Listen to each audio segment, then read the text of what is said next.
Hi, and I'm Virgie Rodriguez here on A Race of Your Own, where inspiration leads to resilience. And today's guest is a singer, actress, and an artistic ambassador for Unicef. She has some impressive theater credits where she has been in The Hunchback of Notre Dame, Dreamgirls, Sister Act, Dirty Dancing, as well as playing the incomparable Tina Turner in the musical theater play Tina. She was born in Cincinnati, Ohio. She was raised in Houston, Texas. She comes from a musical family. Welcome, Kristina Love. Hello, it is so nice to be with you today. Thank you for being here. I love your energy. Thank you so much. One of the first things off the bat, you got to play Miss Tina Turner.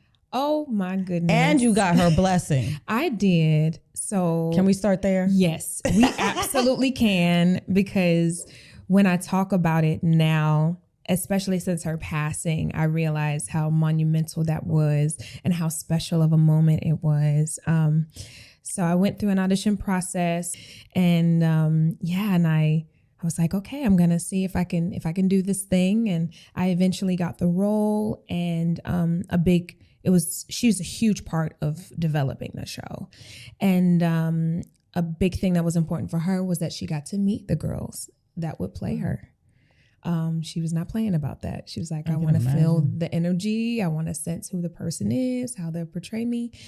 And so I got the role, and she invited me to Switzerland, to her castle there that she shared with her. I was going to say compound. Oh my God. It was so beautiful with her amazing husband, Alvin. Mm-hmm. And it was my birthday. They proposed the week of my birthday, and I was like, well, my birthday's on a Wednesday. That would be amazing if I could come. And they were like, oh my God, yes, have her come on her birthday. So it's my birthday. That was just kismet. I mean, just divine timing. Yes. Yes. And so went there, came in, she sang happy birthday to me. I was like, beat me up, Scotty. Tina Turner? She sang happy birthday to me, and I couldn't tell anybody. Oh, because it hadn't been announced that I was playing the role. Did you get that on video? Please tell me you got It's on video, yeah. I came in and she's like, happy birthday to you. And I was like, happy birthday to Kristina. She was like, I did that so you wouldn't be nervous. Happy birthday to you. And she was like, sit down. I was like, oh my goodness. I get goosebumps right now just thinking about it. She's such a favorite of mine. How people say, I heard somebody say yesterday, don't meet your heroes. And I had the opposite experience of meeting her, because she was just such a down-to-earth human being. And I think when you grow up, your parents are sharecroppers, you grew up picking cotton, and then someday you're a international superstar. I think that's the only way you can be. But she was so humble and so interested in knowing about me, where I came from, who I was. And I just found that so fascinating. Wow. I mean, that's a blessing. Yes. Talk about a blessing, because it's like working with a legend and then having a legend recognize you for your talent. Absolutely. That was incredible. There was a lot of pressure on that production, because it was the second mounting after the world premiere in London before Broadway. So they were really trying to get the show in the best place that they could get it before they got it back to New York. And so I knew she was going to be there opening night. I knew she or her husband were probably going to pop in during the rehearsal process, because they were heavily involved. And so I just really wanted to get it right. I really wanted to honor her in my performance. And for her on opening night to say, hey, I didn't think that anyone could play me in this certain way, and you nailed it. And I'm proud of you. That was a really huge honor. Yeah, definitely. Definitely. Congratulations on that. Thank you. Yes, congratulations on that.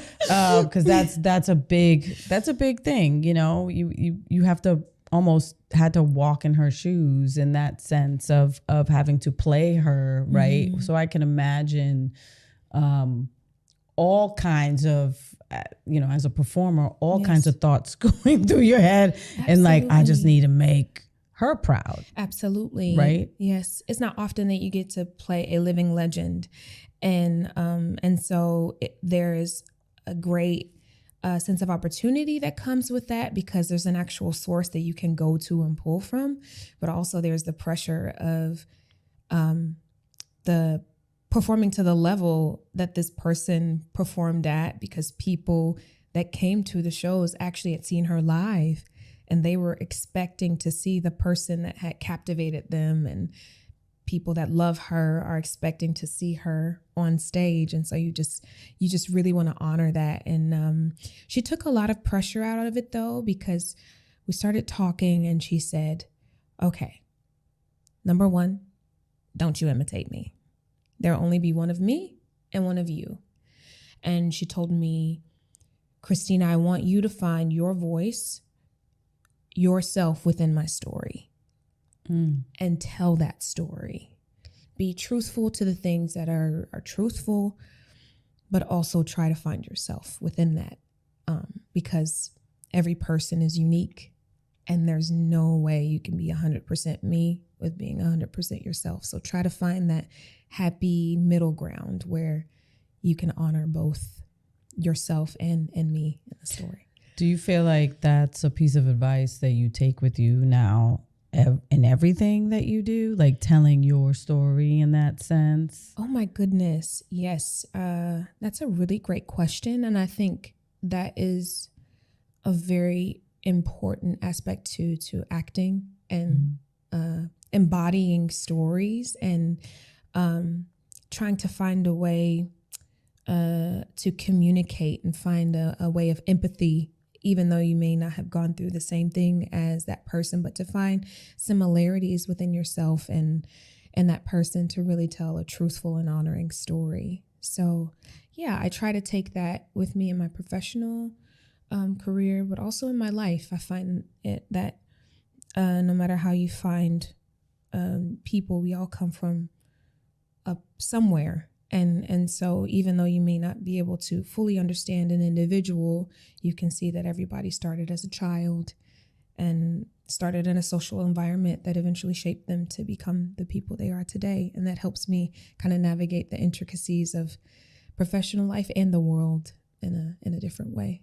Yeah, because and you're saying the world, you're an artistic ambassador for Unicef, which is working towards combating educational inequity and injustices wherever possible, as well as human trafficking. And with that being kind of on the rise, as we see that every day, across the globe.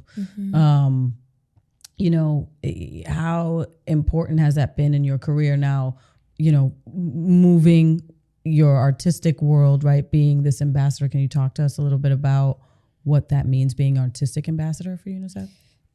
For me, that means everything. It means so much to be able to use the gifts that I feel like I've been given by God to eventually go on and help and make a change in this world. I do believe that God is a creator, and I believe that healing comes through creation in that very way. And so it's always been a dream of mine, coming from humble upbringings, to give back where I have been given chances of opportunity. And so when I was presented the opportunity to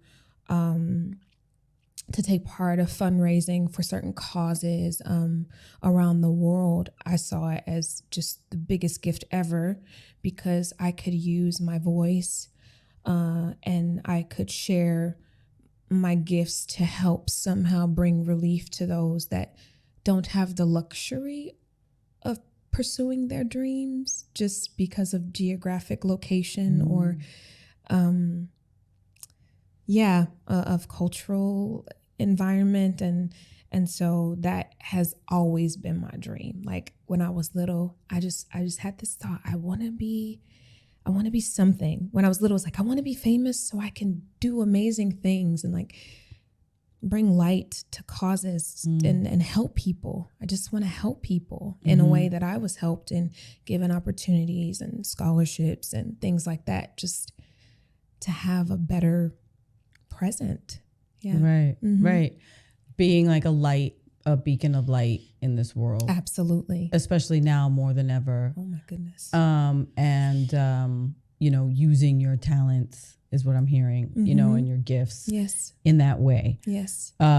Which, you know, oddly enough, it's not odd, but like interestingly enough, it's like the more you walk in that, what I found, you know, it's like the more you walk in that, the more it happens. Yes. So purpose, kind of coming back to purpose. Getting those opportunities. And getting those opportunities, which is a lot of the stuff we talk about here, which is like purpose, right? And so that's why titling it Being in a Race of Your Own. You're just in your own race. Listen, when I tell you, when I read the title of your podcast, I was like, now if this ain't God, because literally this is what I've been focusing on at this point in my life. I was a runner. I was an athlete as well, played basketball, ran track, cross country. And recently in my spiritual journey, I've just been really focused on staying in my lane, running the course that I have been given, not getting distracted by the things around me, and really honing in on the tools that I've been given and utilizing those to my best ability. Even so much so to where I actually had my trainer add running back into my regimen because I wanted to really be in that mindset again of staying in my lane, running my race, no matter if the person next to me is on a walk or the next person to me is sprinting, no matter if the person next to me is on an incline or walking downhill, to really focus on like, this is my path. This is the gift I've been giving and running that. So just even this connection is just so affirming and so like on point. Sorry, I was just looking something up. So this podcast, I'm gonna get her name right now because it's just only because I'm a little travel heavy. That's all right. Female. There's a female. There's so much going on in the Dominican Republic right now. Yeah. There's and that we're dealing with just a lot. So anyway, but there was a female Dominican runner that won 100 meter. I think it was for the first time for the Dominican Republic. Oh yeah. Last year. Yeah.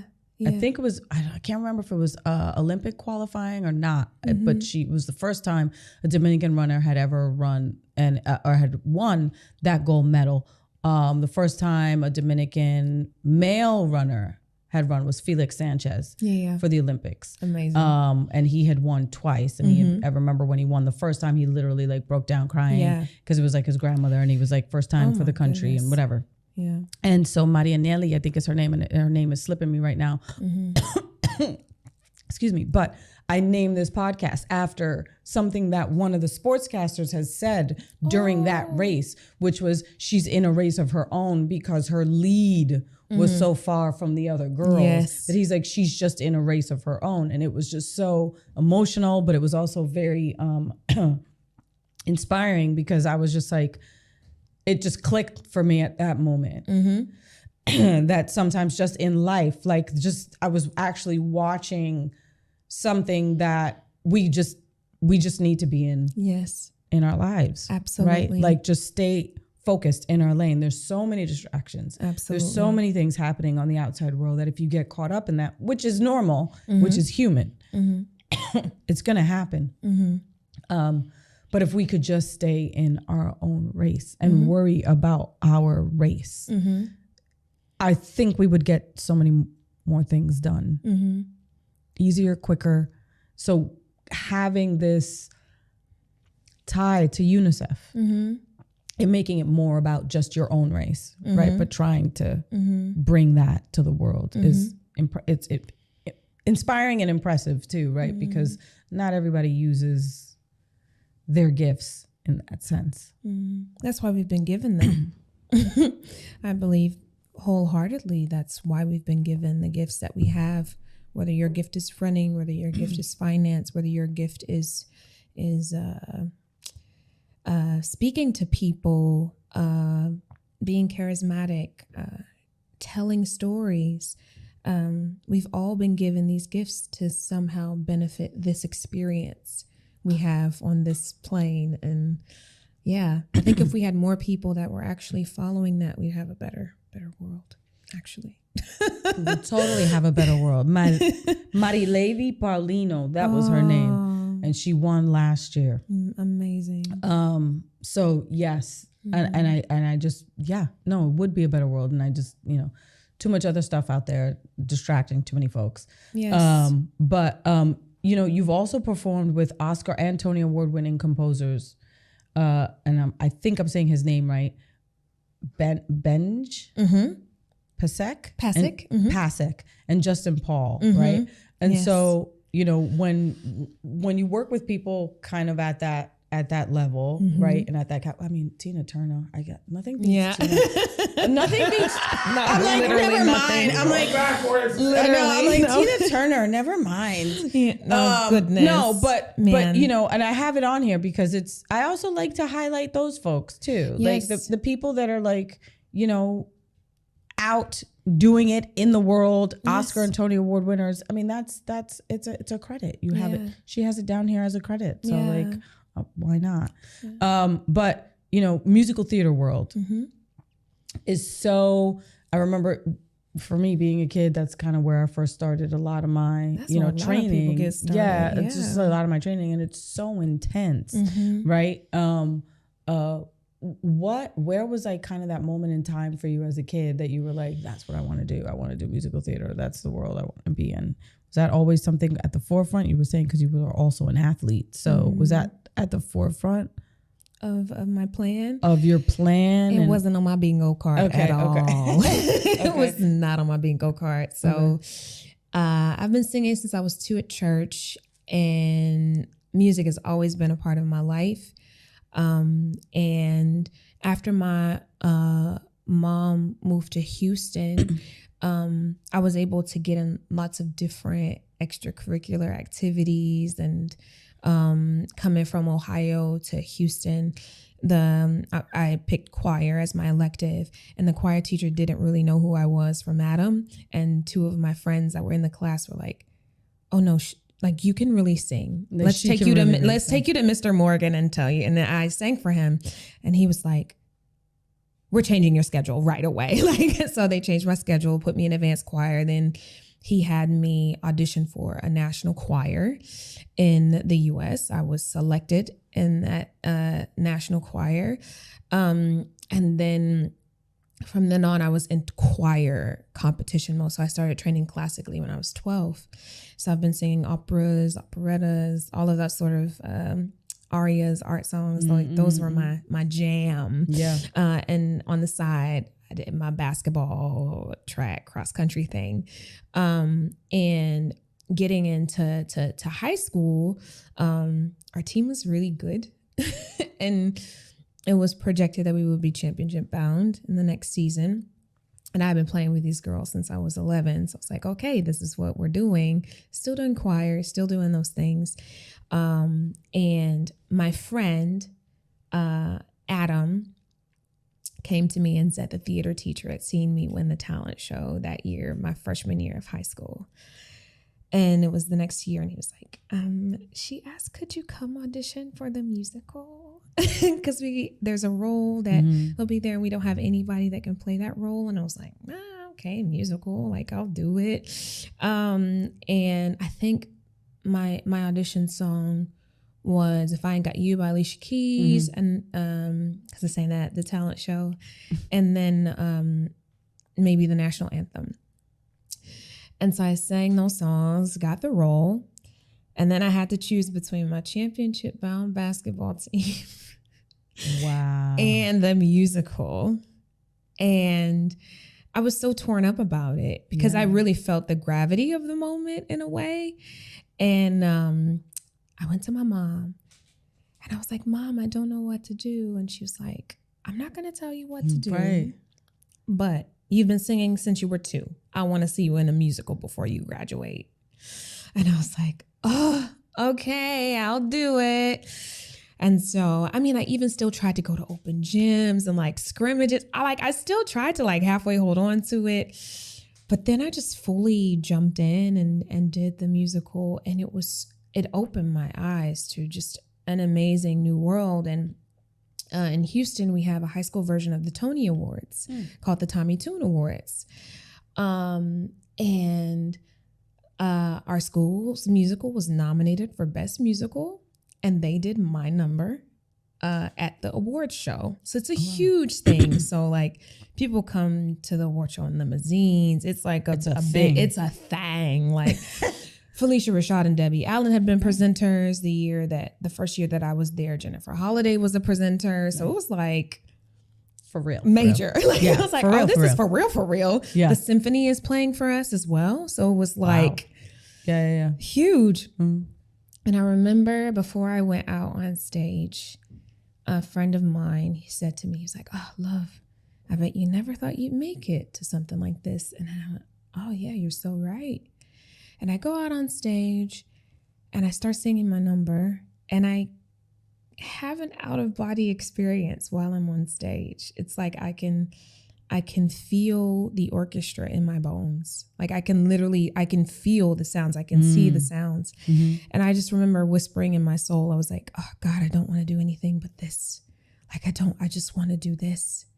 And yeah, I came off stage and I just was like, okay, this is what we're doing. And after that, my school was, they had an invitation to International Thespian Festival to do one of the shows that was selected there. So I got to do Pirates of Penzance, like amazing, fun show. So I got to use my operatic training as well in that too, because it's operetta. So it was just a culmination of all the things that I loved coming into one space. And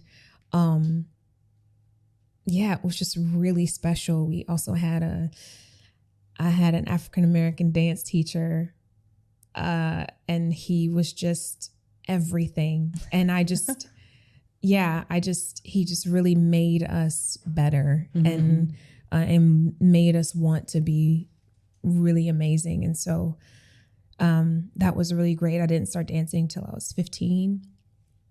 My first ballet class was on like schoolroom chairs, like, just figuring it out. And I just loved it. And I just wanted to soak up every part of that. And and the rest is kind of history, with musical theater being my thing. Yeah. It was kind of like you found your purpose at a young age. Yeah. But you found your purpose. And I think that's the thing, like as a kid, because you were a kid. Yeah. At that time, even if it was like late, you take first dance class at 15, but still, like, you're still a baby. You're just like a baby. But knowing that young, means something, says something. And so you accomplish all these things at a young age. So as a kid, so finding purpose, like even at a young age, right? And just kind of following that. And what we talk about here too a lot, even with guests, is and another guest had talked about that, like kind of following your intuition, kind of following that inner voice, right? That's going to lead you to your next thing, whatever that is in life, right? And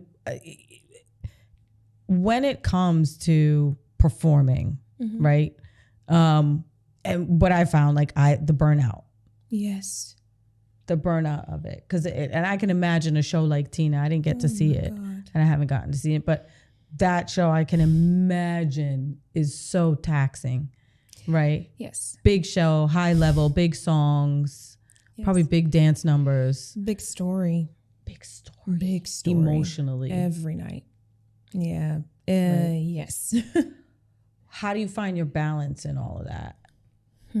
Especially in a moment like that, especially when you're in the thick of it. Yeah. And you're doing however many shows a week. Yeah. Right. It's an amazing question. I think I am still now reclaiming little bits and pieces of myself. And I haven't been in the show for about, I went back last year, but like a year Yeah. But doing it full time, 2 years, I was in the show. I was working on the show in total about 6 years before my last show happened. And towards the end of my run on the West End, I would go to my osteopath like the last week, and he was doing readjustments. My ribs were like, he had to repop all of my intercostals back into place because they slowly started to realize the journey was over. He had to readjust my neck several times, my back. Like, he was like, what is happening to your body? And my body was slowly realizing, oh, we're almost done with this. Because the role was very taxing. It was 24 numbers nonstop with that energy. I never left the stage. If I changed on stage. If I got a little sip of water, it was built into the scene on stage. I never left that stage. And I did transfer to London. The stage there was on a rake. So it was like the heels. And you're on a... And I'm on a rake and I'm fighting. You know, you just to maintain your balance. Yeah. That's that core. Oh my goodness. That's that real core work. I literally was like, after doing this show, I can do anything. Anything. When I started the show, I was on stage 6 days a week. Oof. 6 shows. 6 shows. 6 shows, 6 days. So a show a day? Yes. Basically. Yes. There was no double shows. So I did do double shows. But also one show was the equivalent of running a marathon. Like I would burn 4,000 calories like in a show. We did a rehearsal once. We only did 5 numbers out of the 24. I burned 1,500 calories in a rehearsrsal. I'm not kidding. Like it was like so hard. So hard. I went home limping every day. I was quiet all day. I couldn't really talk to people because I had to preserve myself, vocal rest. And eventually I went down to 5 shows because I really needed one day to just allow my body to recuperate. And then one day to just do normal stuff like getting the grocery and, washing my clothes, like that sort of thing.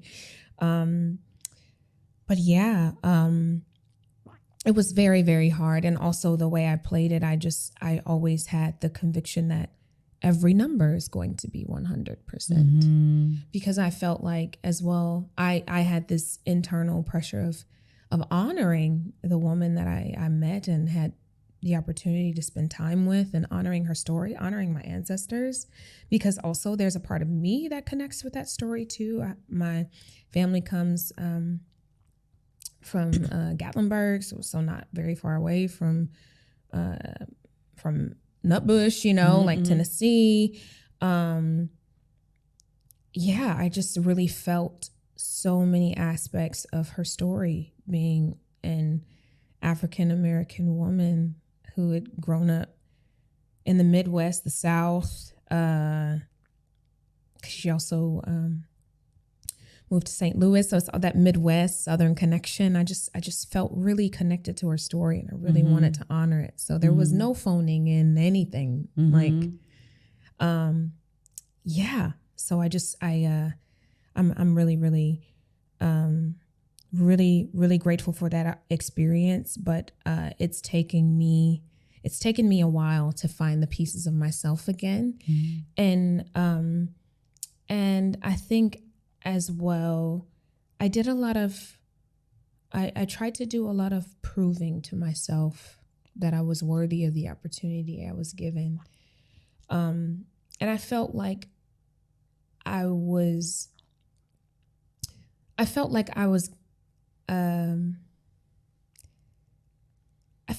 kind of assured by God that I didn't have to do that from the beginning. I actually got a prophetic word that I was going to get the job before I got it. What was that like? What was that? It was crazy. How did that come through? It was crazy. I'd gone to a conference and I was just going to just like have a spiritual reset, and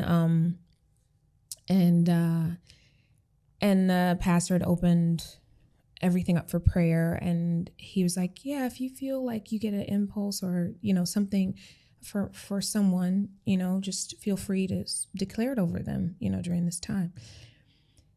I ended up sitting behind a row of pastors. I didn't know.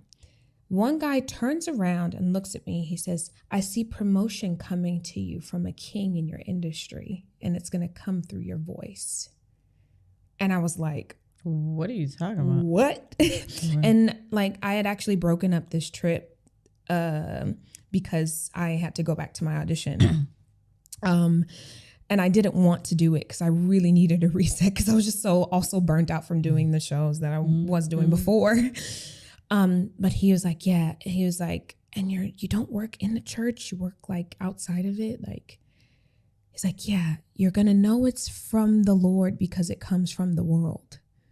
And I was like, And one of my best friends is sitting next to me and she's like, what? Because she knows I've broken up part of my trip to go to this final callback. And of course, everything that could have gone wrong on the way back to my audition happened. Medical emergencies on the flight, phone lost, having to use my last dollars to buy a new plane ticket because I missed the other flight. It was just crazy. But I feel like the fact that I met Tina on my birthday, she got married on my mother's birthday and I performed with her, and there was the press announcement on my father's birthday. There were just so many things that were just in alignment. And I felt like from the onset, I was welcomed into a place of owning the space and the grace that I had been given.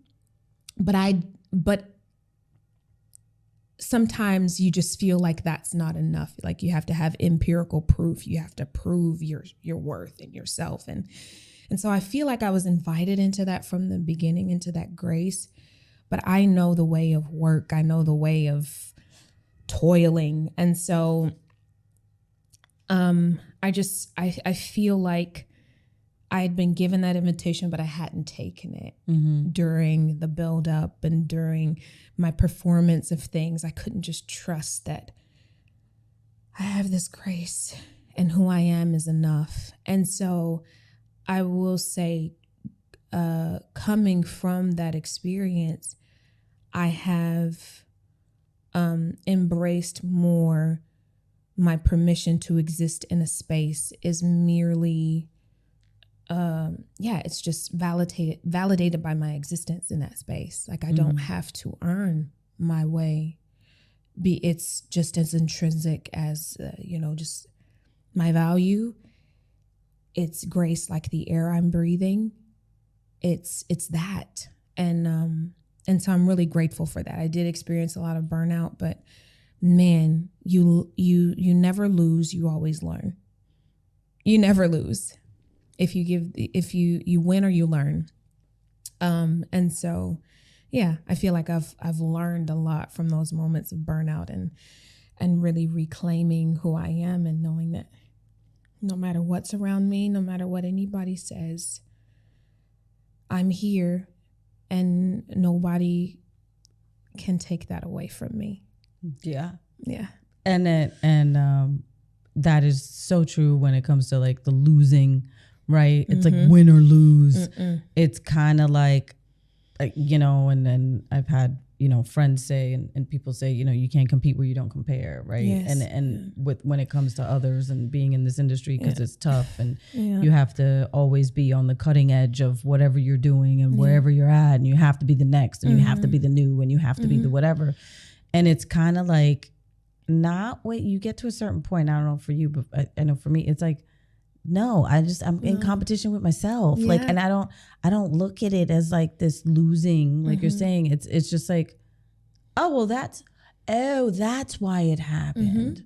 I was supposed to see that. Yes. I was supposed to learn that because now I have this skill that I'm going to go use over there. And I didn't know that was coming because I had no idea because I hadn't learned this thing yet. Yeah.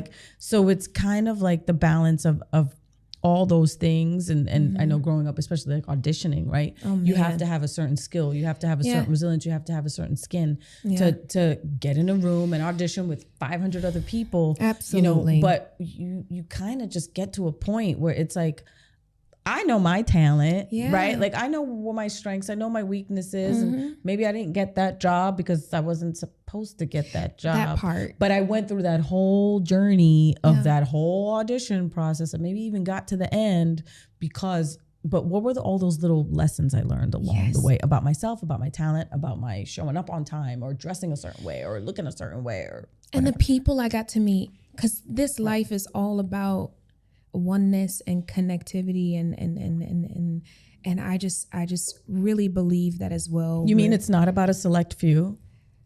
What do you exactly? You're like, yeah, exactly, right? It's just it's about connection, community, and that's what we're here to learn. Yeah, that's what we're here to embody. That's what we're here to give and to receive as well. And man, I'm going to work for a job and, you know, food on my table, clothes on my back, all of that stuff. But also I said this to Alan Menken when I met him. I've done like 6 years of Alan Menken shows. And I was like, this is crazy. Like this guy, he just followed his creativity. And I've been able to live for 6 years off of his creativity. I've traveled the world. I've met people. I know friends that have met each other on jobs and gotten married and had kids. Like, it's so incredible. So I told him, I was like, I'm thank you for being an example, for following your creativity, because it inspires me to follow that, you know, because you know, you go into these rooms, you go into these spaces, and there's all of these intricately beautiful human beings that you're sharing a collective experience with, and you're telling a story. And I think that's what life is as well. We're all telling a story, and we get to decide who we want to be and how we want to show up in that story. And we all affect each other by shining authentically in our own light, if that makes sense. Yes. I hope that makes sense. It's not about being selfish and taking for the purpose of having so that I come across better. It's like, I have these gifts and talents and I'm going to share them, and I'm going to give you room to shine unabashedly in yours. And we are going to light this thing up. And we're going to share, and people are going to look at themselves and see themselves in what we're doing, and they're going to evolve and be better, and we're going to move forward as a collective. And so that it's about people. It's about people. It's people. I think raising the vibration is huge. And I think that, you know, authenticity has become a buzzword for a lot of people. Of course, I also believe that consumers and people that are taking it in, who we doing it for, the audiences, right, and just even some of the audience here that listens and watches it, they can see through the authenticity. They can see through that, and they can feel it, right? They can sense it. And I've talked about that, from what they consume to even what they're spending their money on, what people are spending their money on. They're being, I mean, everybody's on a tight budget in that sense, right? But even really being cognizant of like having like this conscious consumerism. Absolutely. On all levels. 100%. Right. And so one of the main things that I ask all guests is, you know, what is it like to be in a race of your own, right? What advice would you have for someone?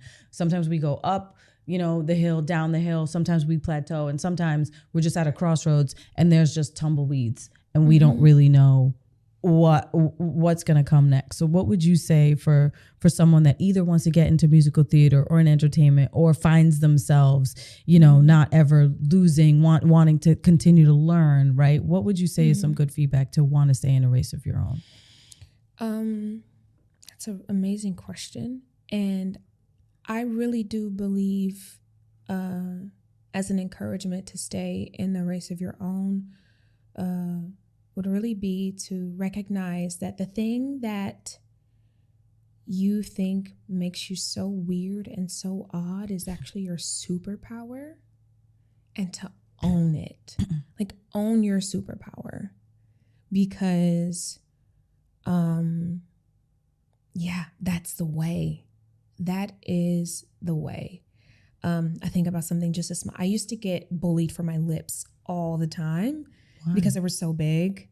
And Why? I was like, oh yeah, now people are buying them. You know, it's like literally the lips and the butt, all of that stuff. It's like plump lip gloss. Plump lip gloss. Yeah. All of it. Yeah. And it's just like, man, you know, and I look at my face and I see legacy.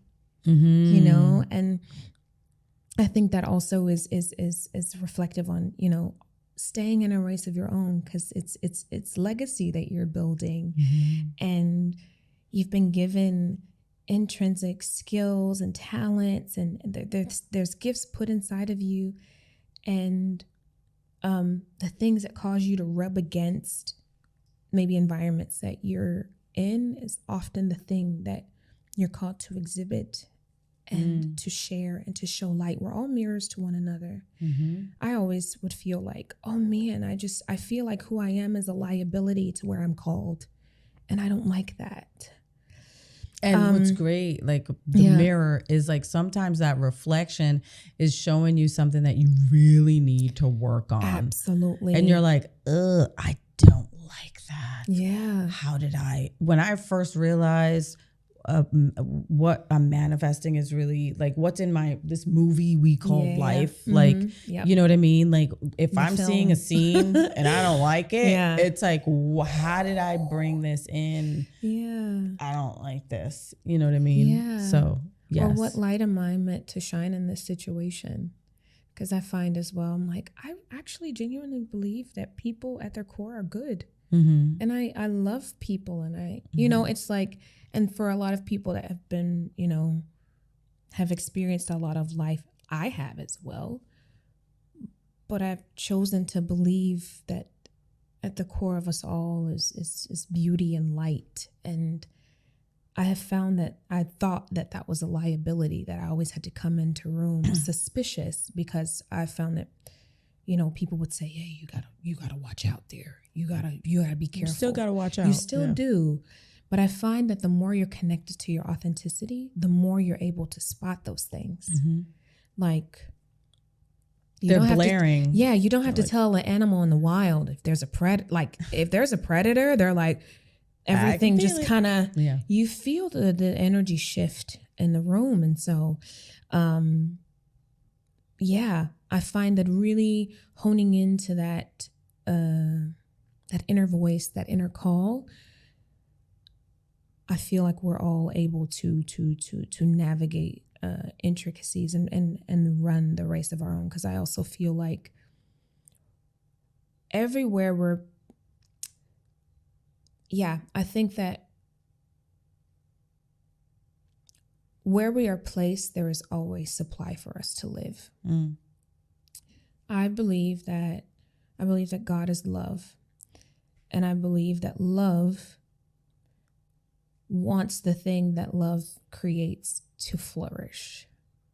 And so I find one sentence that I felt like God whispered to me was, when you don't feel supported by the world, know you're supported by the world.